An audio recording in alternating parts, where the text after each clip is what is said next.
కంచగచ్చిబౌలి భూముల వివాదంలో సుప్రీంకోర్టు ఉత్తర్వులను కూడా ప్రభుత్వం ఉల్లంఘించిందని ఆరోపించారు మాజీ మంత్రి హరీష్ రావు.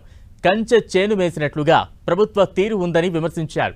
చెట్లను కూల్చడంతో 3 జింకలు చనిపోయాయని తెలిపారు. ఒక్క జింకను వేటాడినందుకు సల్మాన్ ఖాన్ ను అరెస్టు చేశారని, 3 జింకలు చనిపోవడానికి కారణమైన సీఎం రేవంత్ పై న్యాయపరంగా చర్యలు తీసుకోవాలని డిమాండ్ చేశారు.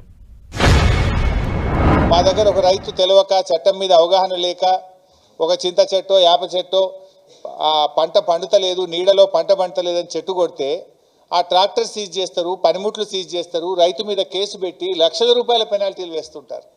కానీ ఇక్కడ ఏమైంది? కంచే చేను మేసినట్టుగా ఇవాళ మొత్తం రాష్ట్ర ప్రభుత్వమే బుల్డోజ్ చేస్తూ ఉంది. రాష్ట్ర ప్రభుత్వమే వేలాది చెట్లను ఈరోజు నరికివేత చేసింది. పోలీస్ స్టేషన్లో వీళ్ళు అప్లై చేసినారు, చెట్లు నరకడానికి పోలీస్ స్టేషన్లో దరఖాస్తు పెట్టింది టీజీఐఐసి. ఏమని? మేము ఈ అడవిని, ఇక్కడ ఉన్నటువంటి చెట్లను నరకదలుచుకున్నాము, మాకు రక్షణ ఇవ్వండి అని పోలీసులకు దరఖాస్తు చేసినారు. మరి పోలీసులు ఎవరైనా దరఖాస్తు పెడితే వాళ్ళు అడుగుతున్నది న్యాయబద్ధమైన పనా, అది చట్టానికి లోబడిన పనా కాదా అనేటువంటిది డ్యూ డిలిజెన్స్ చేసుకోవాల్సిన బాధ్యత పోలీస్ డిపార్ట్మెంట్కి ఉంటుందా ఉండదా? టీజీఐసి పెట్టిన దరఖాస్తే నేరపూరితమైనటువంటిది.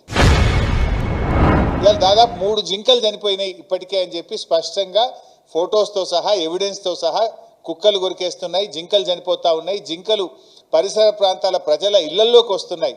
అంటే అది ఉన్నటువంటి గూడును చెదరగొట్టినప్పుడు దిక్కులేక అవన్నీ కూడా పరిసర ప్రాంతాల్లోకి పోవడం, కుక్కల దాడిలో చనిపోయేటువంటి పరిస్థితి ఏర్పడ్డది.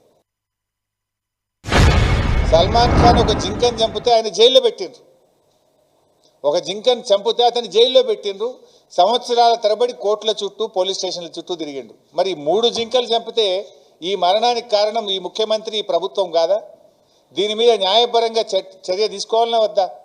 సెక్షన్ 29 ప్రకారం, సెక్షన్ 29 వైల్డ్ లైఫ్ యాక్ట్ ప్రకారంగా ఒక జింక కానీ, ఒక ఎనిమల్, వైల్డ్ లైఫ్ ఎనిమల్ ఏదైనా చనిపోతే 7 సంవత్సరాల శిక్ష వేయాలని ఇలా అటవీ శాఖను కూడా నేను అడుగుతా ఉన్నా.